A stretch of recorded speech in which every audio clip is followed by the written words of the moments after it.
விஜய் வந்து வெளியில் வந்திருக்காங்க கடைக்கு. அப்போ எதேச்சியாக வெண்ணிலாவை பார்க்குறாங்க. வெண்ணிலாவை பார்த்தோன்னே, என்ன வெண்ணிலா இங்கே வந்திருக்க, என்னாச்சு எங்கெங்கே இருக்க அப்படின்னு சொல்லி கேட்குறாங்க. ஆமாம், இல்லை நான் உன்னை காண்டாக்ட் பண்ணேன், உன் நம்பரும் எனக்கு கிடைக்கல, உன் அட்ரஸும் கிடைக்கல, எனக்கு மேரேஜ் ஆயிடுச்சு தெரியுமா, நான் இங்கே தான் இருக்கேன் அப்படின்னு சொல்கிறாங்க. சொல்லவே இல்லை, வீடு எங்கே இருக்குது அப்படின்னு சொல்கிறப்போ 2 தெரு தள்ளி தான் அப்படின்னு சொல்லுவாங்க. அப்படியா, நாங்களும் இங்கே வந்து இவ்வளோ நாளாக இருக்கோம், நீ இங்கே தான் இருக்குன்னு எனக்கு தெரியாமல் போயிடுச்சு அப்படின்னு சொல்லிட்டு இருக்காங்க. அப்போ வந்துட்டு கூட ஒரு குட்டி பாப்பாவும் வந்திருக்கு. இது உன் குழந்தையா அப்படின்னு சொல்கிறாங்க. ஆமாம் அப்படின்னு சொல்லிட்டு இருக்காங்க. ஆமாம், எங்கே காவேரியை காணா, உன் குழந்தை எங்கே, உன் பொன் குழந்தை பிறந்திருக்குன்னு நான் கேள்விப்பட்டேன் அப்படின்னு சொல்லிட்டு இருக்கிறாங்க. அது வந்து அப்படின்னு சொல்லி பேசிட்டு கரெக்டாக காவேரி அங்கே நடந்து போகிறாங்க. காவேரி காவேரின்னு சொல்லிட்டு கூப்பிட்றாங்க. என்ன விஜய், காவேரி அங்கே போயிட்டுருக்கா, நீ கூப்பிடாம நின்றுட்டுருக்கிற, எங்கே அங்கங்கே நடந்து போயிட்டுருக்காங்க அப்படின்னு சொல்கிறாங்க. என்ன நம்மளை யார் கூப்பிட்றாங்க அப்படின்னு சொல்லிட்டு, யார் நீங்கள் அப்படின்னு சொல்லிட்டு உடனே வந்துட்டு காவேரி கேட்குறாங்க. என்ன காவேரி, வெண்ணிலா நான் மறந்துட்டீங்களா நீங்கள், ஆமாம் எப்படி இருக்கீங்க அப்படின்னு சொல்கிறப்போ, சார் யாருங்க சார் உங்களுக்கு தெரியுமா அப்படின்னு சொல்கிறாங்க. சாரா, விஜய் போய் சாருன்னு கூப்பிட்டுட்டு இருக்கீங்க. இல்லை மிஸ் அப்படின்னு சொல்லிட்டு உடனே வந்து காவேரி சொல்கிறாங்க. என்ன விஜய், நீ இவங்களை மிஸ்ன்னு கூப்பிட்டுட்டு இருக்க, என்ன நடக்குது உங்கள் 2 பேத்துக்குள்ளே, ஏதாவது பிரச்சனையா, 2 பேரும் ஏதோ கோவத்தில் இருக்கீங்களா, அதனால தான் சார் மிஸ்ன்னு சொல்லி பேசிக்கிட்டீங்களா அப்படின்னு சொல்லி பேசிட்டு இருக்காங்க. நீங்கள் யாருன்னு எனக்கு தெரிலங்க, நீங்கள் மட்டும் இப்படி பேசிட்டு இருக்கீங்க, யாருன்னு எனக்கு தெரியல, யாருன்னு தெரிலங்கிறீங்க, அப்புறம் விஜய் வந்து சாருன்னு கூப்பிட்டு விஜயின் பேர் கரெக்டாக சொல்லி கூப்பிட்றீங்க, என்னங்க உங்கள் 2 பேருக்கு கல்யாணம் ஆகி குழந்தைய பிறந்துருச்சு, இன்னமும் ஏதாவது சண்டை வந்தால் இப்படி தான் பண்ணிப்பீங்களா, ஒன்றுமே எனக்கு புரியலங்க அப்படின்னு சொல்லி பேசிட்டு இருக்கிறாங்க. இதை கேட்டோன்னா, கல்யாணம் ஆயிடுச்சா, என்னங்க பேசிட்டு இருக்கிறீங்க, என்னங்க எல்லாத்துக்கும் முன்ன பின்னா தெரியாது எல்லாருமே இது மாதிரி தான் பேசுவீங்களா, இவர் சம்மந்தப்பட்ட எல்லாருமே இப்படி தான் பேசுவீங்களா என்ன அப்படின்னு சொல்லி பேசுகிறாங்க. இதை கேட்டோன்னே, என்ன விஜய் நடக்குது இங்கே, எனக்கு ஒன்றுமே புரியலையே அப்படின்னு சொல்லிட்டு இருக்காங்க. வெண்ணிலா உங்கள்கிட்ட அதெல்லாம் அப்புறம் நான் சொல்கிறேன், கொஞ்சம் அமைதியாருங்கிறாங்க. அப்போ உடனே வந்துட்டு இங்கே காவேரிக்கு சந்தேகம் வருது. சொல்லுங்கள் என்னங்க, எனக்கு இவருக்கு முன்னாடி கல்யாணம் ஆயிடுச்சா, நீங்கள் என்னங்க பேசுகிறீங்க, எனக்கு ஒன்றும் புரியலையாங்க அப்படின்னு சொல்லிட்டு இருக்கிறாங்க. உங்களுக்கு என்னங்க எல்லாம் மறந்துட்டீங்களா, மறக்கிற விஷயமாங்க இது, நான் லவ் பண்ண விஜயை உங்களுக்கு அப்படியே தாரவாத்து கொடுத்துட்டு போனேன் நான், இப்போ வந்துட்டு என்னது கல்யாணமே நடந்து முடிஞ்சாச்சு, குழந்தையும் பிறந்தாச்சு, பொன் குழந்தை பிறந்திருக்குன்னு நான் கேள்விப்பட்டேன், இப்படி இருக்கிறப்ப வந்துட்டு யார் என்னென்ன தெரியலன்னு பேசுனா என்னங்க அர்த்தம் அப்படின்னு சொல்கிறாங்க. இதை கேட்டோன்னா காவேரிக்கு அப்படியே தூக்கி வாரி போடுது. உண்மையாலுமே உங்களுக்கு தாங்க ஏதோ ஆயிடுச்சு அப்படின்னு சொல்கிறாங்க.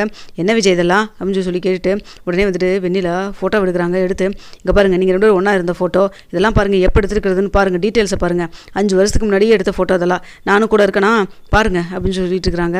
இதெல்லாம் பார்த்துட்டு என்னங்க சொல்கிறீங்க, உங்கள் பேருங்க அப்படின்னு சொல்கிறப்போ, என் பேர் வெண்ணிலாங்க. என்னடா ஆச்சு விஜய், இவளுக்கு ஒன்றுமே தெரியாத மாதிரி பேசுகிறா, என்னடா நடக்குது உங்கள் 2 பேத்துக்குள்ளே அப்படின்னு சொல்லி கேட்குறாங்க. என்ன சொல்கிறதுன்னு தெரியாமல் அப்படியே விஜய் முடிச்சுட்டே இருக்காங்க.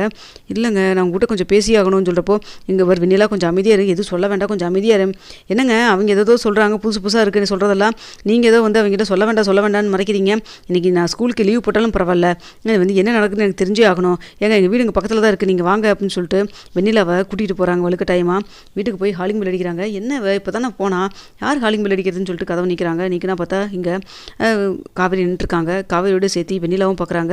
ஐயோ என்ன இந்த பொண்ணு இங்கே வந்திருக்குது அப்படின்னு சொல்லிட்டு, நீ எப்படிமா இருக்க அப்படின்னு சொல்கிறாங்க.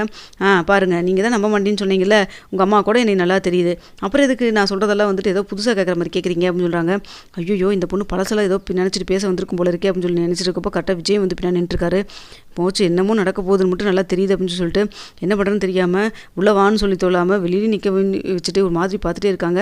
என்னம்மா தள்ளுமா, வீட்டுக்கு வந்தவங்களை இப்படி தான் நீ வெளியிலே நிற்க வச்சு பேசிட்டு இருப்பியா, தள்ளுமா அப்படின்னு சொல்லிட்டு காவேரி அவங்களை கூட்டிகிட்டு உள்ளே போகிறாங்க. ஐயோ என்ன நடக்க போகுது, என்ன மாப்பிள்ள இதெல்லாம் அப்படின்னு சொல்கிறாங்க. என்னங்க நான் சொல்ல வெண்ணிலா கேட்காம எல்லாத்தையும் சொல்ல ஆரம்பிச்சிட்டா, பாதி சொல்ல ஆரம்பிச்சிட்டா, என்ன பண்ணுறேன்னு எனக்கும் தெரியலைங்க அப்படின்னு சொல்லிட்டு இருக்கிறாங்க. காவேரி வந்துட்டு ஸ்கூலுக்கு கூட போகாமல் கண்டிப்பாக இது என்னென்னு நான் தெரிஞ்சுக்கிட்டு தான் ஆகணும்னு சொல்லிட்டு வீட்டுக்கு வழுக்க டைமும் கூப்பிட்டு வந்துட்டா. என்ன பண்ணுறேன்னு எனக்கு தெரியலங்க, 2 பேத்தையுமே நல்லா கண்ட்ரோலே பண்ண முடியல அப்படின்னு சொல்லிட்டு இருக்காங்க. மாப்பிள்ளை இருங்க மாப்பிள்ளை, ஏதாவது சொல்லி சமாளிக்கிறேன் அப்படின்னு சொல்லிட்டு உள்ளே வேகமாக போகிறாங்க.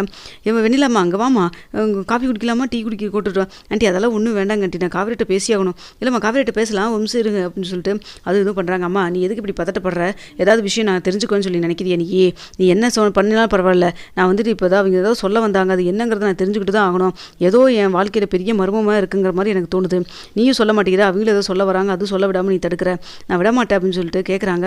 சொல்லுங்கள் வெண்ணிலா என்ன நடந்தது, எனக்கு ஒன்றுமே புரியல, எனக்கு 5 வருஷத்துக்கு முன்னாடி ஒரு ஆக்சிடென்ட் ஆயிடுச்சு, அது எல்லாமே நான் மறந்துட்டேன், இப்போ எனக்கு அந்த 3 வருஷத்தில் என்ன நடந்துங்கிறது சுத்தமாக மறந்துருச்சு, அம்மாவும் சில விஷயங்கள்லாம் சொன்னாங்க, ஆனால் நீங்கள் என்னமோ கல்யாணம் ஆயிடுச்சு எனக்கு அவருக்கு நல்லா சொல்கிறீங்க புதுசாக, இதெல்லாம் எனக்கு கேட்குறக்கே புதுசாக இருக்குது அப்படின்னு சொல்லிட்டு இருக்கிறாங்க.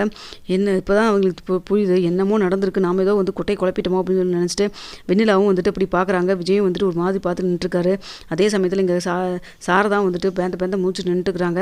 இதை பார்த்துட்டு அப்போ நம்ம கண்டிப்பாக தான் உடனோம்னா பெரிய பிரச்சனை ஆயிரும் போல இருக்கே அப்படின்னு சொல்லிட்டு என்ன சொல்கிறேன்னு தெரியாமல், இல்லை காவேரி அது வந்து நான் உங்களை மாதிரி வேறே நினச்சேன் அப்படி இப்படிங்கிறாங்க. இல்லை ஏதோ நடந்திருக்குது, ஏதோ எல்லாம் மறைக்கிறீங்க, ஒழுங்காக உண்மையை சொல்லுங்கள், இல்லைன்னா பாருங்க அப்படின்னு சொல்லிட்டு கற்றுன்னு கத்துறாங்க. இதை பார்த்துட்டு வந்துட்டு விஜய் வந்துட்டு இல்லை அதெல்லாம் ஒன்றும் இல்லை வெண்ணிலா நீங்கள் கிளம்புங்க வாங்க அப்படின்னு சொல்கிறாங்க. அவங்க ஏதோ தப்பாக புரிஞ்சுக்கிட்டாங்க அப்படின்னு சொல்லிட்டு இருக்கிறாங்க. அப்போ வந்துட்டு இல்லை ஏதோ உண்மை இருக்குது, ஏதோ மறைக்கிறீங்க, ஏதோ அவங்க சொல்ல வந்தாங்க, நீங்களாம் கொடுத்த ரியாக்ஷனில் அவங்க வந்துட்டு மறைக்கிறாங்க அப்படின்னு சொல்லி பேசுகிறாங்க. நான் பேசுகிறப்ப வந்துட்டு, இல்லைங்க உங்களை முன்னாடியே தெரியும், உங்கள் 2 பேத்துக்கு கல்யாண பேச்சுவார்த்தையெல்லாம் நடந்துச்சு இல்லைங்க, அப்புறம் தான் உங்களுக்கு இப்படி ஆக்சிடென்ட் ஆயிடுச்சுலாம் மறந்துட்டீங்களே, நான் கல்யாணம் நடந்து முடிஞ்சிச்சு, உங்களுக்கு குழந்தை இருக்குன்னு நினச்சி நான் பேசிட்டேன், சரி நான் கிளம்புறேங்கன்னு சொல்லிட்டு சொல்ல கேட்காம காவேரி கூப்பிட நிற்காம அப்படியே கிளம்பிடுறாங்க. இதை பார்த்துட்டு ஏதோ இப்படி சொல்லி சமாளிச்சுட்டு போயிட்டல, என்னதான் சொல்கிறேன்னு தெரியாமல், என்னங்க அவங்க ஏதோ எனக்கு உங்களுக்கு கல்யாணம் நடக்கிறதா இருந்துதான் அதுக்குள்ளே வந்து நின்று போயிடுச்சுன்னு சொல்லிட்டு இருக்கிறாங்க, என்னங்க அப்படியா அப்படின்னு சொல்லி கேட்குறாங்க. என்னம்மா இதெல்லாம் என்கிட்ட இதை பற்றி நீ ஒன்றுமே சொல்லவே இல்லை, அன்றைக்கே நான் கேட்டேன்ல, வேறு ஏதாவது விஷயத்தை மறைச்சிருக்கீங்களான்னு சொல்லிட்டு, அதெல்லாம் ஒன்றும் இல்லை அப்படி இப்படின்னு சொன்னீங்க, அப்போ இவ்வளோ பெரிய விஷயம் மறந்துருக்குது, ஏமா மறைச்சிட்டீங்க, ஒரே ஹாஸ்பிட்டலில் இருந்தீங்க அதனால தான் எனக்கு தெரியும் அப்படி இப்படின்லாம் சொன்னீங்க, இப்போ வந்துட்டு ஒரு கல்யாணமாகி குழந்தை இருந்தாலுமே நீ கல்யாணம் பண்ணிக்க சொல்லி ஃபோர்ஸ் பண்ணிட்டு இருக்க, ஏதோ தப்பாக இருக்குது, ஒழுங்காக சொல்லுமா அப்படின்னு சொல்கிறாங்க. இல்லை காவேரி, அந்த பொண்ணு ஏதோ தெரியாமல் உளறிட்டு போகிறா அப்படின்னு சொல்லிட்டு இருக்காங்க. தெரியாமல் உழைச்சிட்டு போன மாதிரிலாம் இல்லைம்மா, தெரிஞ்சுதான் அவங்க பேசிட்டு போயிருக்காங்க, சொல்லுங்கள் உண்மையை சொல்லுங்கள் அப்படின்னு சொல்கிறாங்க. அதெல்லாம் ஒன்றும் இல்லடி, வாடி நீயே, தம்பி நீங்கள் ஏதோ வேலை இருக்குது நீங்களே கிளம்பலாமே அப்படின்னு சொல்கிறாங்க. இல்லைங்க நான் வந்து அத்தையா அப்படின்னு சொல்லி, அதெல்லாம் ஒன்றும் இல்லைங்க நான் கிளம்புறேங்க அப்படின்னு சொல்லிட்டு கிளம்புறாங்க. இது ஏதோ தப்பாக இருக்குது, யார்கிட்ட இதை பற்றி கேட்டால் உண்மை தெரியும்னு தெரியலையே, இவங்க பக்கத்தில் தான் இருக்காங்களே என்னன்னு தெரியலையே, ஒன்றுமே புரியலையே அப்படின்னு சொல்லி நினச்சிட்டு, சரி ஓகே விஜய்கிட்ட தான் பேசி பார்க்கணும் அப்படின்னு சொல்லி நினச்சிட்டு, விஜய் போனதுக்கப்புறம் கொஞ்சம் நேரம் கழிச்சு காவேரி விஜய் கால் பண்ணுறாங்க. விஜய் கொஞ்சம் கோயில் வரைக்கும் பக்கத்தில் வாங்க அப்படின்னு சொல்லிட்டு, என்ன மிஸ் ஏதாவது பிரச்சனை நீங்கள் வாங்க அப்படின்னு சொல்லி சொல்கிறாங்க. அதே போல் வராங்க. வந்துட்டு சொல்லுங்கள் உண்மையை சொல்லுங்கள், கோயிலை வச்சு நான் கேட்குறேன், உண்மையை சொல்லுங்கள், உங்களுக்கு எனக்கு கல்யாணம் ஆயிடுச்சா, ஆகிறதா பேச்சுவார்த்தை நடந்தா, என்னதான் நம்ம 2 பேத்துக்குள்ளே நடந்தது, உண்மையை சொல்லுங்கள் அப்படின்னு சொல்லி கேட்குறாங்க. அதெல்லாம் ஒன்றும் இல்லைங்க மிஸ், நீங்கள் ஏதோ மனசை போட்டு குழப்பாதீங்க, அதாவது வெண்ணிலா வந்து பேசுனால நீங்கள் ஏதோ கன்ஃபியூஸ் ஆகிருக்கீங்கன்னு நினைக்கிறேன் அப்படின்னு சொல்லுவாங்க. கன்ஃபியூஸெல்லாம் இல்லை, எங்கள் அம்மாவை ஏதோ மறைக்கிறாங்க, உங்கள் கண்ணை 2 பேர்த்தையுமே பார்த்தாவே தெரியுது, என்ன விஷயம்னு நீங்கள் சொல்லுங்கள், அப்படி சொல்லலைன்னா நான் கண்டிப்பாக தெரிஞ்சுக்குவேன், நடந்து முடிஞ்ச விஷயத்தை மூடி மறைக்க ரொம்ப நாள் வந்து மூடியெல்லாம் மறைச்சிட முடியாது, ஒரு கட்டத்தில் எல்லாமே வெளில தெரிய வரும், அது மாதிரி தான் இப்போ நீங்கள் சொல்கிறீங்களா இல்லையா அப்படின்னு சொல்லி கேட்குறாங்க. இல்லை மிஸ் அதெல்லாம் ஒன்றும் இல்லைங்க அப்படின்னு சொன்னாங்க. நீங்கள் ஃபஸ்ட்டு இந்த மிஸ்ஸுன்னு கூப்பிட்றத நிறுத்துங்க, ஏதோ நடந்திருக்குது, என்ன விஷயம் நீங்கள் சொல்லுங்கள் அப்படின்னு சொல்லி கேட்குறாங்க. அப்போ வந்துட்டு என்ன பண்ணுறதுன்னு தெரியாமல், இல்லை அது வந்து அப்படின்னு சொல்கிறாங்க. ஆமாங்க அவங்க சொல்கிற மாதிரி உங்களுக்கு எனக்கு கல்யாண பேச்சுவார்த்தையெல்லாம் நடந்தது, ஆனால் கடைசியில் கல்யாணம்லாம் நடக்கலைங்க அப்படின்னு சொல்கிறாங்க. ஏன் நடக்கலை, என்னாச்சு அப்படின்னு அதான் சொன்னானேங்க, அந்த ஆக்சிடென்ட் நடந்துச்சுல, அதில் வந்துட்டு உங்களுக்கு எனக்கு இப்படி கல்யாணம் நடக்கக்கூடாதுன்னு இருந்திருக்கும் போல இருக்குது, அந்த பெரிய ஆக்சிடென்ட்டை பார்த்தே வந்துட்டு அதாவது ஜோசியமெல்லாம் பார்த்துட்டு நம்ம 2 பேத்துக்கு செட் ஆகாதுங்கிற மாதிரி சொல்லிட்டாங்க, அதான் வீட்டில் இருக்க பெரியவங்கெல்லாம் சரி வேண்டாம்னு சொல்லிட்டு இந்த கல்யாண பேச்சை நிறுத்திட்டாங்க, அதனால தான் வேறு ஒன்றும் இல்லை, அதாவது திரும்பவும் வந்துட்டு இந்த கல்யாணம் நடந்தால் நல்லாயிருக்கும்னு எல்லோரும் எதிர்பார்க்குறாங்க அப்படின்னு சொல்கிறாங்க. என்னங்க சொல்கிறீங்க, நடந்தால் நல்லா இருக்க மாட்டேன்னு சொன்னாங்கன்னு சொல்கிறீங்க, அப்புறம் இப்போ நடந்தால் நல்லா இருக்குங்கிறீங்க, தெரியலையே இதில் நீங்கள் பேசுறதுலேயே ஒரு தெளிவே இல்லாத மாதிரி இருக்கே அப்படின்னு சொல்கிறாங்க. இல்லைங்க இதுதாங்க உண்மை, நீங்கள் நம்பினாலும் சரி நம்பாட்டி சரி அப்படின்னு சொல்லிட்டு இருக்காங்க. இல்லைங்க நீங்கள் நம்புற மாதிரி பேசினா பரவாயில்ல, ஏதோ எனக்கு புரியாத மாதிரியே இருக்குது அப்படின்னு சொல்கிறாங்க. இல்லைங்க அதெல்லாம் ஒன்றும் இல்லைங்க, விடுங்க மிஸ்ஸு, எனக்கு கொஞ்சம் வேலை இருக்குது நான் கிளம்புறேன்னு சொல்லிட்டு பேச்சு கொடுக்காமே கிளம்புறாங்க. இதை பார்த்தோன்னா கண்டிப்பாக இவர் ஏதோ மறைக்கிறாரு, நம்ம இதை எங்கேயாவது நம்ம கேட்டு தெரிஞ்சுக்கிட்டு ஆகணும், கொடைக்கானல் போனோம்னா தெரியுமோ, அக்காட்டெல்லாம் கேட்டால் தெரியுமோ அப்படிங்கிற மாதிரி யோசிக்கிறாங்க. சொல்கிற மாதிரி இருந்தால் என்ன சொல்லியிருப்பாளுகளே, ஒருத்தையும் ஒன்றும் சொல்லவே இல்லையே, நம்ம கூட பிறந்தவளுக்கு அதுக்கு மேலே இருக்காளுங்க, எதுத்தையும் நம்மக்கிட்ட சொல்லவே மாட்டேங்கிறாங்க அப்படின்னு சொல்லி யோசிக்கிறாங்க. நம்ம ஹாஸ்டலுக்கு போய் நம்ம நர்மதாட்ட கேட்டால் என்ன அப்படிங்கிற மாதிரி யோசிக்கவும் செய்கிறாங்க. ஆனால் அங்கே போனால் திடீர்னு ஹாஸ்டலுக்கு போகிறேன்னு சொல்லிட்டு இங்கே எல்லாம் கேள்வி வருமே, இருந்தாலும் பரவாயில்ல ஏதாவது சொல்லிட்டு நம்ம சமாளிச்சுட்டு ஒரு 4 நாள் கழிச்சு யாருக்கும் சந்தேகம் வராத மாதிரி நம்ம போனது மட்டும் இல்லாமல் அங்கே போய் நம்ம கேட்டு தெரிஞ்சுக்க வேண்டியதான் அப்படிங்கிற மாதிரி யோசிக்கவும் செய்கிறாங்க.